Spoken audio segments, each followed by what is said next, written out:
A psychology experiment begins with a lie and ends with your conscience on trial.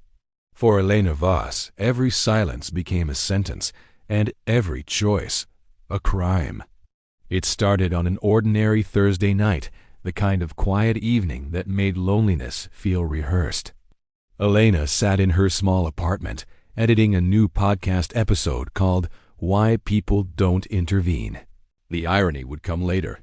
For now, her world was just the low hum of her laptop fan and the glow of an unfinished script. Then her email pinged. Subject: You have 7 minutes.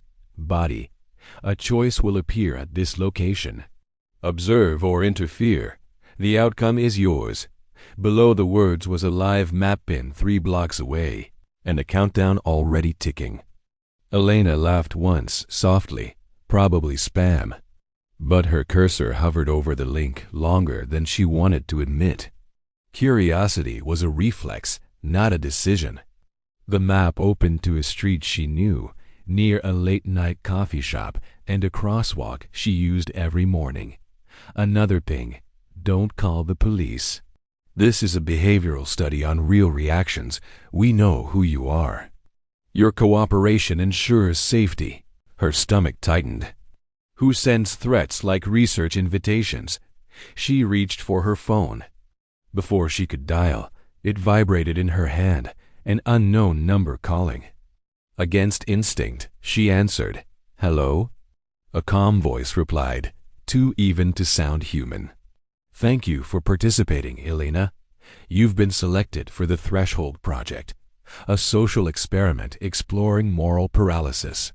I didn't sign up for anything. You did, the voice said.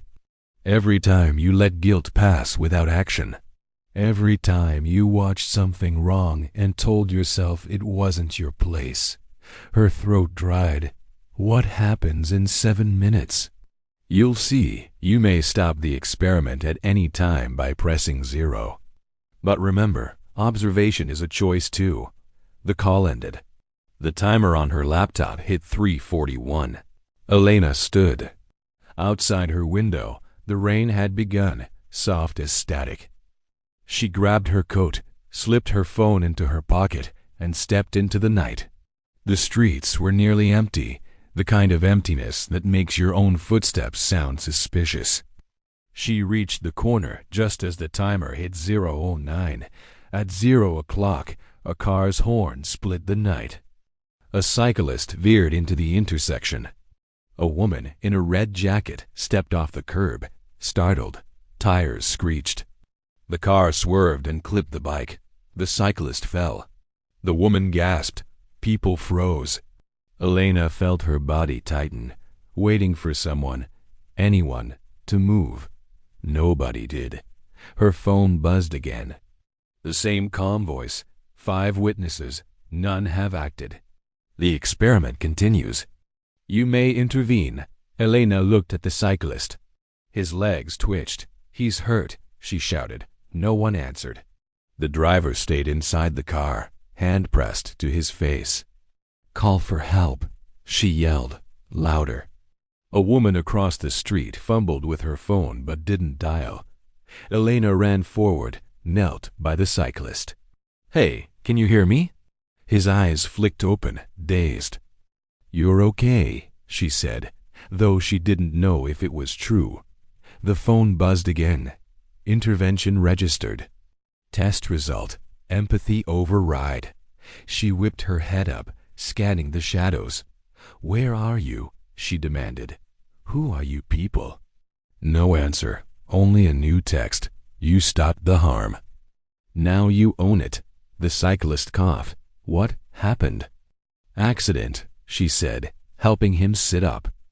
The driver stepped out, pale, shaking. The red-jacketed woman ran over. Someone finally called 911. Elena stood, trembling. Her heart pounded like she'd run for miles. She turned in a slow circle, searching for a camera. There, on a lamppost, a faint red light blinking. She glared into it. Is this your experiment? Another buzz. Yes, your control group froze. You did not. Tomorrow, you'll receive part 2. When the paramedics arrived, she slipped away before they could ask questions. Her apartment felt smaller than before, as if the walls knew something. She checked her inbox. One new email. Good first step. Sleep well, Elena. She didn't. She dreamed of sirens, of eyes behind lampposts, of invisible clipboards recording her breath. The next morning, the gray phone arrived, a small device wrapped in brown paper, no return address. It powered on by itself, displaying her name. A single message glowed. Threshold 2. Compliance training begins tomorrow. Delete this phone to withdraw. She typed, Who are you? Response, We are the mirror. See you soon. For the rest of the day, Elena tried to act normal. She worked, cleaned, and met her producer, Jamie, for lunch. When she told him someone had staged an experiment around her, he laughed. Maybe you're their psychology sample of the year. Congrats, you're famous. Jamie, I'm serious. They knew my name, my schedule, everything. His laughter softened into worry. Elena, you've been editing too many paranoia episodes. Get some rest. She nodded but didn't believe her own agreement. That night, the gray phone buzzed again. A map appeared, same neighborhood, same countdown. Beneath it, observe or act. This time, others are watching you. Elena stared at the timer. 3 o'clock, 2:59, 2:58. She turned off the lamp, sat in the dark, and whispered to herself, It's not real. But curiosity is the leash that evil uses best. And she was already walking. The message came at 7:02 a.m. sharp. Welcome back. Elena, your compliance training begins now. She stared at the gray phone on her nightstand, its glow reflected in her half-open eyes. She hadn't slept properly since last night's experiment. Every sound outside her window felt like someone testing her reaction time. Another text appeared. You will receive 3 tasks today. Only one will be real. Real. That word lingered in her chest like smoke. The first task appeared seconds later. Call this number. Convince the person on the line to stay home today. Say whatever you must. She hesitated. The number was local. Her thumb hovered above the screen, trembling. She could ignore it. She could throw the phone away. She could. The phone rang before she decided. Hello? Said a young voice, a woman, maybe 25. Sleepy, uncertain. Elena's mind raced. Hi, she said softly. I'm calling from the Emergency Coordination Center. We're conducting safety checks. You need to remain inside your home for the next 2 hours. A pause. Is this official? Yes, Elena said too quickly. There's a gas leak on your block. Please stay put until further notice. Oh my God, the woman whispered. Okay, thank you. The call ended. Elena's hand shook so violently she dropped the phone. A new text appeared instantly. Task 1 complete. False directive. You displayed authority obedience and verbal control. Proceed to task 2. She whispered to herself, What am I doing? Task 2 appeared. Leave your apartment unlocked. Someone will enter. Do not interfere, her pulse hammered. No, absolutely not. She typed back, I refuse.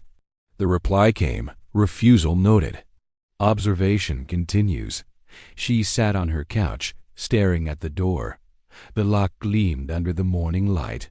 She felt ridiculous for even expecting someone, yet dread settled like static in the air. Minutes dragged. Then the handle moved. Her heart jumped. The door creaked open an inch. A figure's shadow appeared, tall, still. Elena grabbed a kitchen knife. Who's there? The door opened wider. It was her neighbor, Mrs. Coe, a frail woman in her 70s, holding a grocery bag. Oh, Elena, she said. startled. "I thought this was my floor." "I'm sorry, dear." Elena forced a laugh, though her voice shook. "No problem, Mrs. Coe. Wrong door." When the old woman shuffled away, Elena slammed the door and locked it twice. Her phone buzzed again. "Task 2 complete. Real event. You complied by remaining passive. Self-defense withheld. Excellent." Elena's knees gave out. She sank to the floor. "You used her," she said aloud. "You used her." The response came fast. Every environment reveals truth. You are adaptable. That is progress. She wanted to scream. Instead, she hurled the phone into her sink. It landed with a clatter, screen flickering like an eye refusing to close. Hours passed. Noon sunlight spilled through her blinds, sharp and golden. The world outside went on. Children, laughter, car horns, while she felt trapped in a private nightmare dressed as science. At 2 p.m., the gray phone buzzed again. She almost didn't look. Final task. Meet at the address below. Observe only. Do not speak or intervene. The address was 3 blocks away, near the same coffee shop where it all began. She told herself she wouldn't go. But curiosity is obedience disguised as autonomy. Within 10 minutes, she was walking.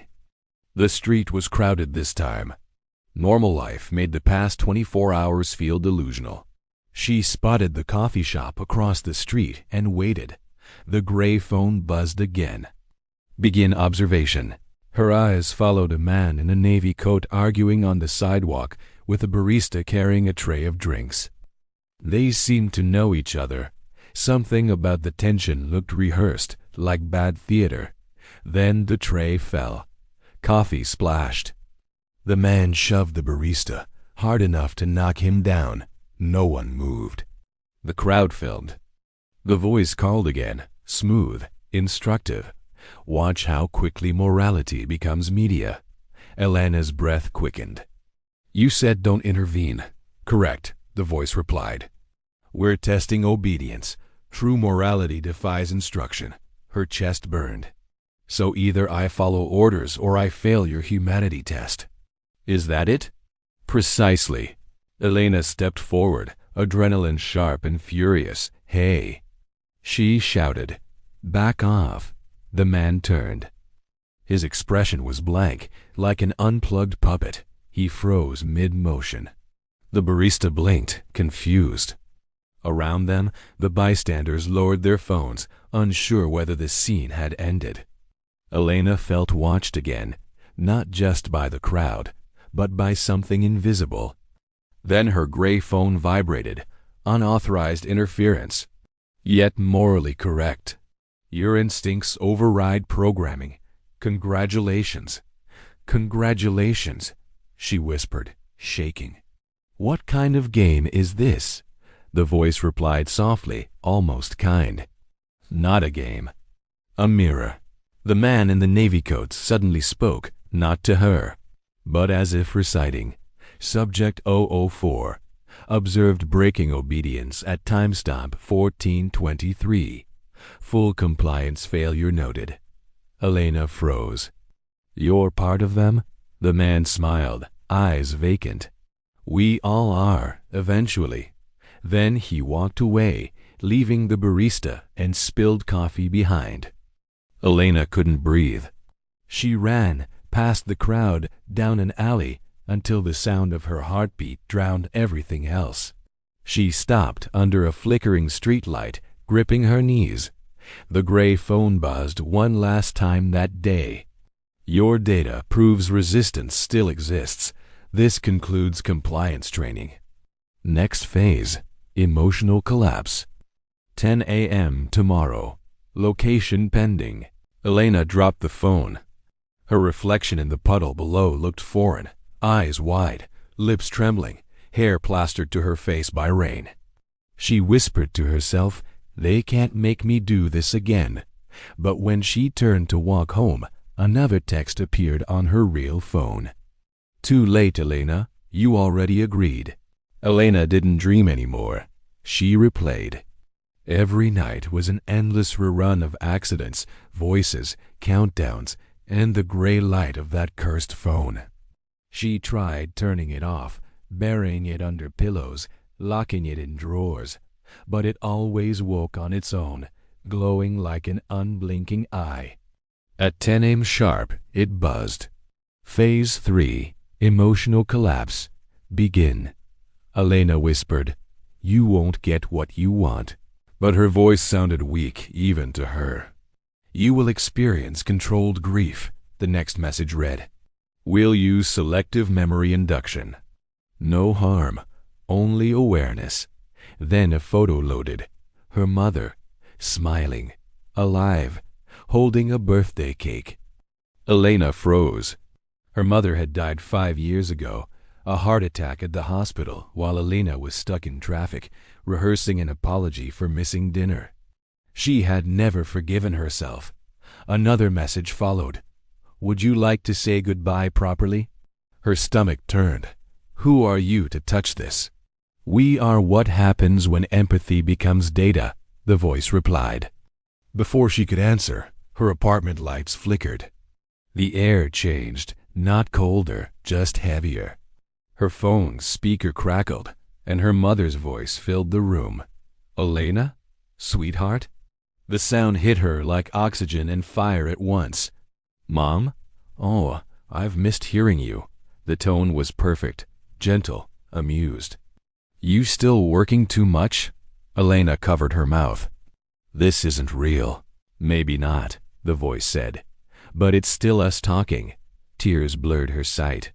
"You're not her. Then why do you sound like her daughter?" Elena sank to the floor. "What do you want from me?" "To finish the experiment," the voice said softly. "You regret missing dinner that night, so we've rebuilt it. Come sit." Her TV turned on by itself. The same kitchen table, the same yellow light. Her mother sitting there with a slice of cake waiting. "Stop this," Elena whispered. "Please, you can end it," the voice said. "Just say the truth you've avoided for 5 years." Elena trembled. "I couldn't face you." "I didn't want to see you disappointed." The image smiled. "Now you can." The lights flickered again, and everything vanished. Just the hum of her refrigerator and the gray phone buzzing quietly beside her. Guilt released, it read. Step 1 complete. She wanted to throw up. Instead, she crawled to the bathroom sink and splashed cold water on her face. Her reflection stared back, pale, hollow, eyes rimmed with exhaustion. Another text appeared. Step 2, relational collapse. Visit contact Jamie. Deliver message. The show ends today. Record his response. Her producer. Her friend. Elena grabbed her jacket and left. The walk to the studio felt longer than usual. Every corner looked suspicious, every face too aware. When she entered, Jamie was editing audio. He smiled. "You look like hell, boss." "I'm being watched," she said. "I think they're listening through the phones." Jamie laughed softly. "You sure you're not just—" She cut him off. "I need to tell you something. The show ends today." His smile faded. "You're serious?" "Completely." "Why?" She lifted her phone to record, pretending it was normal. "Because the story's gone too far.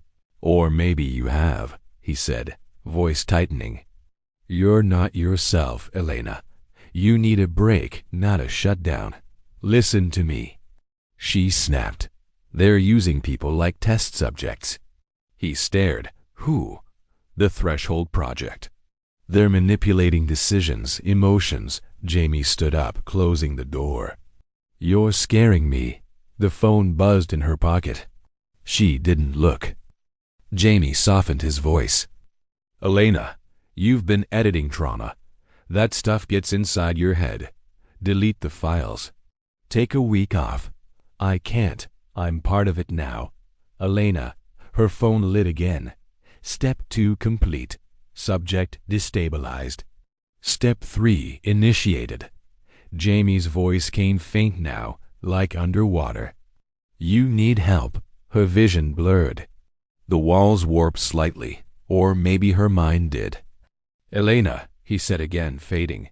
Are you listening?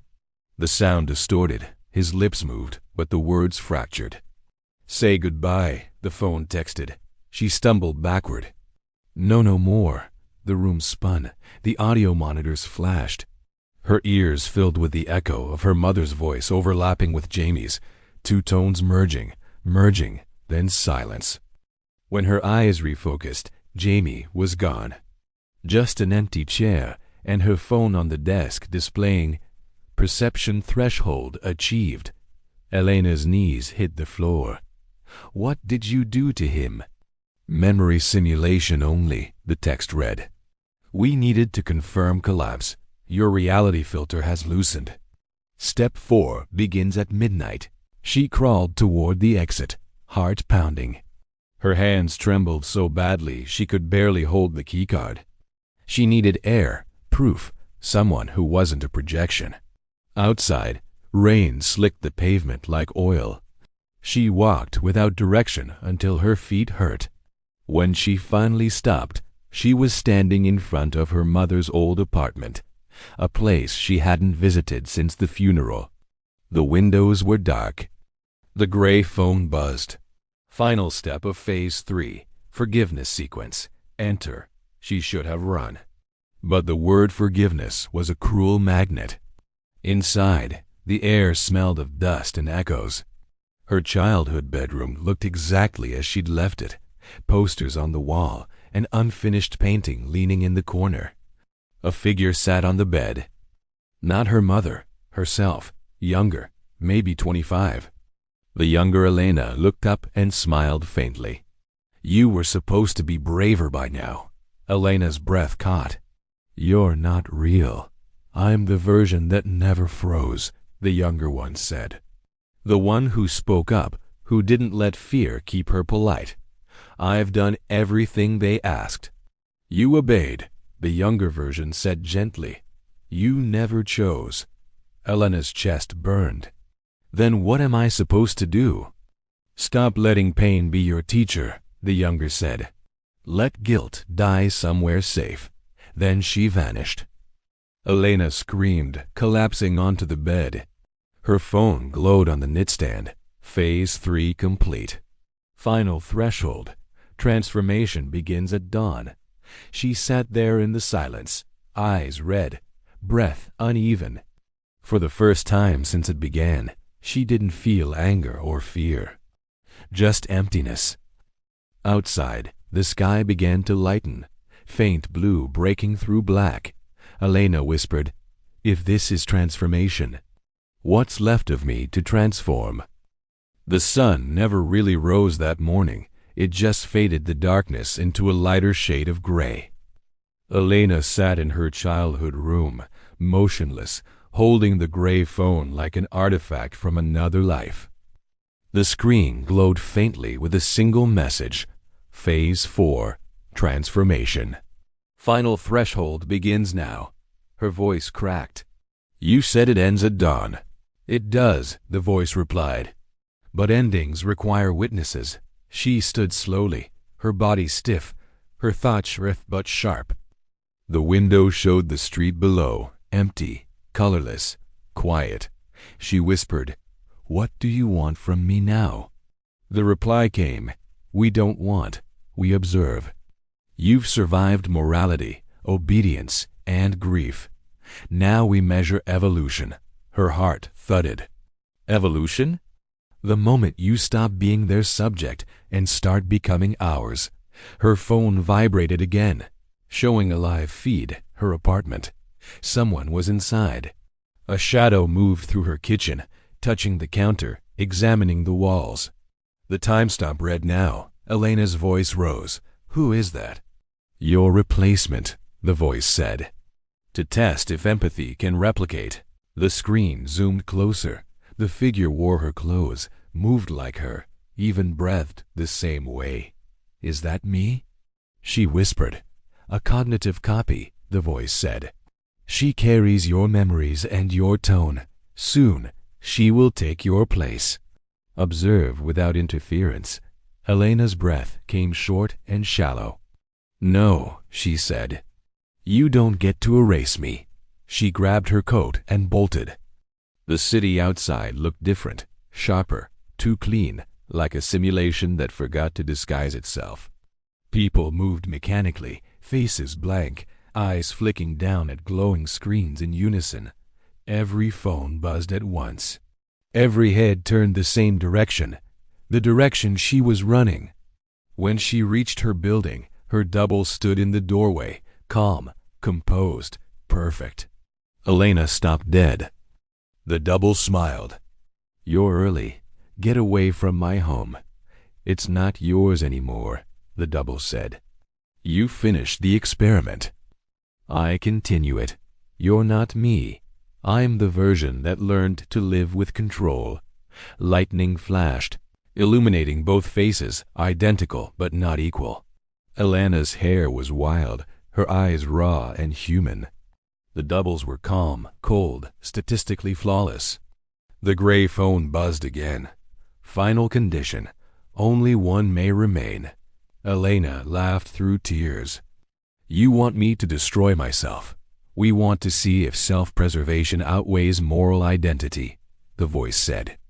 She looked at her double, her imitation, and something inside her clicked. Every test, every manipulation, every voice telling her what to do had built to this one decision, the power to disobey completely. Elena dropped the phone to the ground, the screen shattering like ice. No. The double tilted her head. Non-compliance results in termination. Elena smiled faintly. Then end me. The air around her shimmered. The double flickered, glitching between pixels and skin. The building lights dimmed. A new voice filled the space, the same calm tone, now cracking. Unexpected response. Subject refuses all frameworks. Recalibrating. Elena stepped closer to her copy. You can't calculate choice, she said. You can only imitate it. The double's form stuttered again, dissolving into static. Without control, it said softly, humans destroy themselves. Maybe, Elena whispered. But at least it's our choice. The figure vanished. The phone sparked, smoked, and went black. The silence that followed was not peaceful. It was heavy, alive. Elena sank to her knees, gasping as if the air had just remembered her. Around her, the city noise returned. Sirens, chatter, traffic, like someone had pressed play again on reality. She stood, trembling, half afraid the world would vanish if she blinked. But it stayed, real, ugly, human. Back inside her apartment, the lights flickered once and steadied. Everything was where she'd left it, except a small envelope on the table. Her name was written in tidy print. Inside, a single sheet of paper. Congratulations, Elena Voss. You've completed all thresholds. You are no longer a subject. You are an observer. Your next assignment begins when you choose to speak. Below the words, a silver pin rested, a circle broken at the top. She picked it up, felt its cool weight, then set it down beside her shattered phone. Not again, she said. I'm done being someone's data. For the first time in months, she opened her window and let the noise of the street in sirens, laughter, even arguments. It was chaos, and it was perfect. She made tea, sat by the window, and wrote the first real episode she'd made in years, her own story. No filters, no fake calm, no control. Her intro line was simple. What if every experiment to measure evil was never about them, but about you? She hit record. Her voice was shaky but clear, raw and alive. This is Elena Voss, she said. And this is what happens when the subject wakes up. When the upload finished, she leaned back in her chair and smiled for the first time in months. The world outside went on, flawed, messy, human, and she let it. That night, her email pinged again. Just one line. Welcome to the other side of observation. Elena closed her laptop and whispered, "Not this time." She powered everything down, pulled the plug, and let the room go dark. The screen stayed black. Finally. If this story made you question your own choices, subscribe for more dark psychology stories that explore the human mind. Tell us in the comments, would you survive the experiment? Share this video with someone who loves psychological thrillers, and remember, even silence is a choice.